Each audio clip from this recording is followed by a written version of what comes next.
My first audition, I went to an open call for, at the time, it was Spider-Man the musical. And Bernie Telsey was the casting director.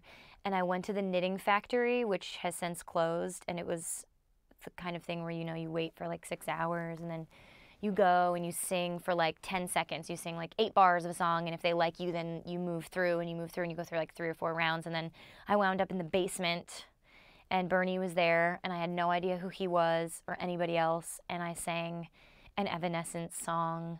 So I auditioned for him there, and then I went home to Massachusetts, and he called and asked if I would come back and audition for this new show that they were doing next to normal. And so I did, and I was the understudy. I had 3 auditions, and I would go and sing and drive back to Massachusetts, 2.5 hours with my parents every time. And then they asked me to be the understudy, and it was off-Broadway at the time, and they were like, it's definitely not going to go to Broadway. Like, just so you know, it's kind of a weird musical. It's about mental illness. My wife thinks I'm crazy because I love it. That's what Bernie said to me.